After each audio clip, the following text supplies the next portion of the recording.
തേന്മാവിൻ കൊമ്പത്ത് എല്ലാ ദിവസവും രാത്രി 9 മണിക്ക് നമ്മുടെ സ്വന്തം സൺ സൂര്യയിൽ.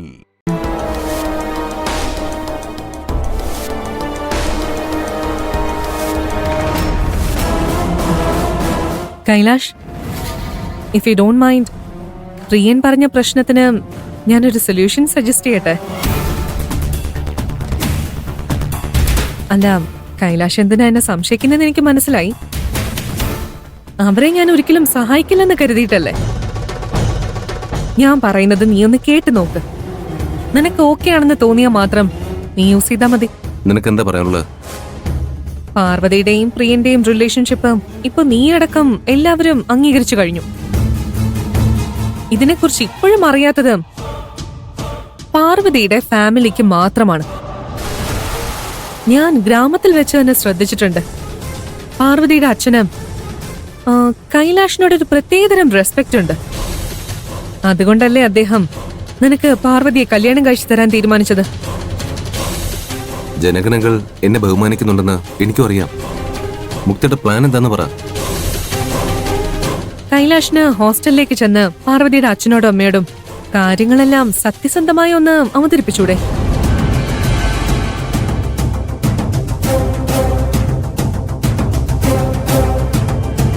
പ്രിയനും പാർവതിയും പരസ്പരം സ്നേഹിക്കുന്നുണ്ടെന്ന് കൈലാഷ് തന്നെ പ്രസന്റ് ചെയ്ത ജനഗണങ്ങള് കാര്യങ്ങൾ കുറച്ചും കൂടി ശാന്തമായി അംഗീകരിക്കും. പ്രിയനെയും പാർവതിയെയും നീ തന്നെ ഒന്നിപ്പിക്കുന്നതല്ലേ അതിന്റെ ഒരു ശരി. ഞാൻ പറഞ്ഞതുകൊണ്ട് കൈലാഷ് ഇങ്ങനെ ചെയ്യണമെന്നില്ല. നന്നായിട്ട് ആലോചിച്ച് നീ തന്നെ ഡിസൈഡ് ചെയ്യ.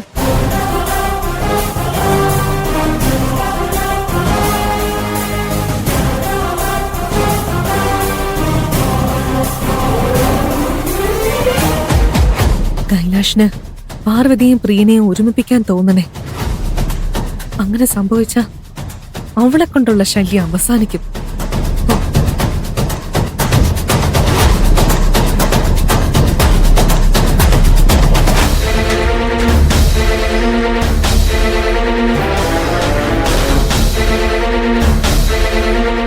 പാർവതിയും പ്രിയനെയും രക്ഷിച്ചേ പറ്റൂ. അതിന് മുക്ത പറഞ്ഞ വഴി നോക്കിയ ജനഗണങ്ങൾ ദേഷ്യപ്പെടുവോ? പ്രിയനും പാർവതിയും സ്നേഹത്തിലാണെന്ന് ഒറ്റയടിക്ക് പറയാനും പാടില്ല. ഇലയ്ക്കും മുള്ളിനും കേടില്ലാത്ത രീതിയിൽ അത് പരിഹരിച്ചേ പറ്റൂ. നോക്കാം.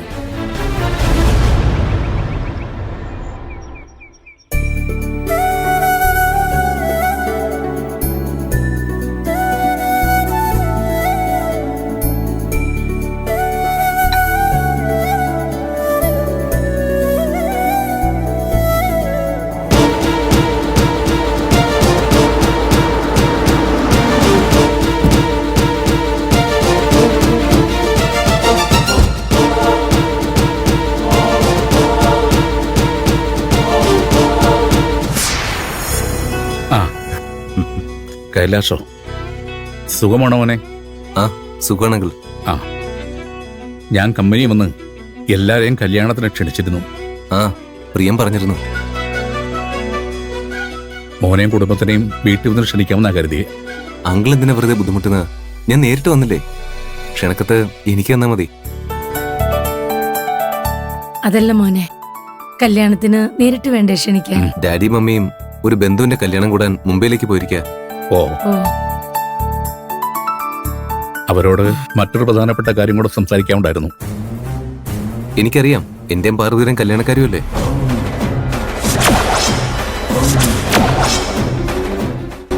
ഞാൻ പാർവതിയോട് എല്ലാം പറഞ്ഞു അങ്കിൾ.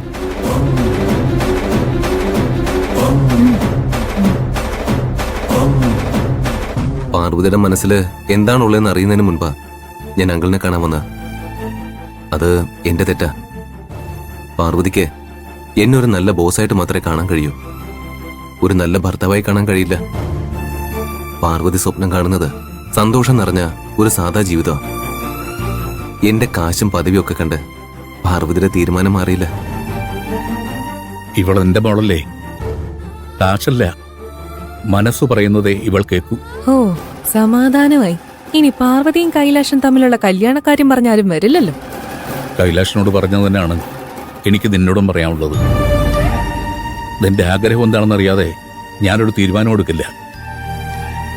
പാറു ഇങ്ങനൊരു തീരുമാനം എടുത്തിട്ടും മോൻ അത് നല്ല രീതിയിൽ സ്വീകരിച്ചത് എനിക്ക് അത്ഭുതമാ. ആഗ്രഹിച്ചത് കിട്ടിയില്ലെങ്കിൽ ആണുങ്ങള് പല ബുദ്ധിമോശവും ചെയ്യുന്ന കാലമാ.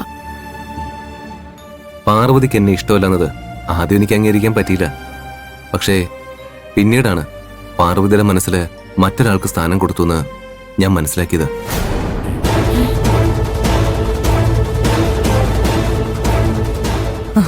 കലക്കി. കൈയോടെ പ്രിയനെയാണ് പാർവതിക്ക് ഇഷ്ടമെന്ന് പറ കൈലാഷേ. അതോടെ പാർവതിയുടെ എന്റെയും പ്രശ്നങ്ങൾ ഒരുമിച്ച് തീരും. മോൻ എന്തൊക്കെയായി പറയുന്നേ? പാറുണ്ട് മനസ്സിൽ ആരുണ്ടെന്നാ പറഞ്ഞേ? അത് അങ്കിളെ, നിങ്ങൾ തന്നെയാ. അവക്ക് അവളുടെ കുടുംബം കഴിഞ്ഞിട്ട് വേറെ ആരും ഉള്ളൂ അല്ലേ കൈലാഷ്? അതെ മേഡം. നിങ്ങൾ വേഗം കൈലാഷിന് ക്ഷണക്കത്ത് കൊടുക്ക്. ഈ ഭൂമിക മാഡം ഇതെന്ത് പണിയായി കാണിച്ച്? കൈലാഷ് എല്ലാ സത്യവും തുറന്നു പറഞ്ഞേനെ. വാ മോളെ. ബാബുവേ, മോൻ അച്ഛനെയും അമ്മയും കൂട്ടിക്കൊണ്ടുവന്ന് കല്യാണം കൂടണം. ഞങ്ങൾ ഉത്സവത്തിന് വന്നതുപോലെ 3 ദിവസം മുമ്പേ എത്തി എല്ലാം ആഘോഷാക്കാം. അത് മതി. എന്നാ നിങ്ങൾ ചെല്ല്, പോയി ഭക്ഷണം കഴിക്ക്. എനിക്ക് കൈലാഷിനോട് ചില കാര്യങ്ങൾ സംസാരിക്കാനുണ്ട്. ആ ശരി മോളെ.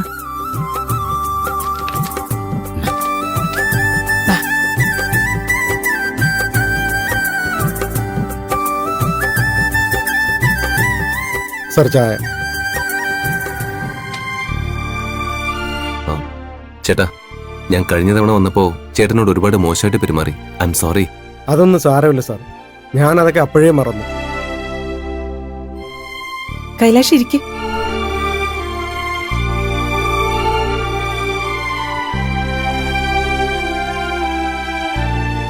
മേഡം, ഞാൻ പ്രിയനെയും പാർവതിയും കുറിച്ച് എല്ലാം ജനഗണങ്ങളോട് തുറന്നു പറയാൻ തുടങ്ങിയപ്പോ മാഡം എന്തിനാ തടഞ്ഞത്? ഞാനായിട്ട് തുടങ്ങിയ പ്രശ്നങ്ങളെല്ലാം ഞാനായിട്ട് എന്നെ അവസാനിപ്പിക്കുന്നില്ല എന്നുള്ളത്. നിന്റെ ഉദ്ദേശം നല്ലതാണെന്ന് എനിക്കും അറിയാം. പക്ഷെ ഇങ്ങനെയുള്ള വിഷയങ്ങൾ ഒരു നല്ല സാഹചര്യം നോക്കി വേണം അവതരിപ്പിക്കാൻ. നീ പാറുവിന്റെ അച്ഛനോടും അമ്മയോടും മാന്യമായി പെണ്ണ് ചോദിച്ചതുകൊണ്ടാ അവര് നല്ല രീതിയിൽ പ്രതികരിച്ചത്. നീയൊരു നല്ല പയ്യനാണെന്ന് അവർക്ക് വിശ്വാസം ഉണ്ടായി. പ്രിയൻ എന്നെക്കാളും നല്ലവനാണ് മാഡം. അവൻ നല്ലവനായാൽ മാത്രം പോരാ, നിന്നെപ്പോലെ പ്രിയനും അദ്ദേഹത്തോട് സംസാരിക്കണം. പാറും പ്രിയനും തമ്മിൽ ഇഷ്ടത്തിലാണെന്നറിഞ്ഞ അവളുടെ അച്ഛൻ കല്യാണത്തിന് സമ്മതിച്ചെന്ന് വരില്ല. അതെന്താ മാഡം? പാറുവിന്റെ ചേട്ടൻ പ്രേമിച്ചൊളിച്ചോടിയാണ് കല്യാണം കഴിച്ചത്. അയാള് കാരണം അദ്ദേഹത്തിനും കുടുംബത്തിനും ഒരുപാട് അപമാനം സഹിക്കേണ്ടി വന്നിട്ടുണ്ട്. അവൻ കഴിഞ്ഞ ദിവസം ഭാര്യയും കൂട്ടിക്കൊണ്ട് പാറുവിനെ കാണാൻ ഇവിടെ വന്നിരുന്നു. അവനെ കണ്ടപ്പോ പാറുവിന്റെ അച്ഛൻ എങ്ങനെയാ പ്രതികരിച്ചെന്ന് നിനക്കറിയാമോ?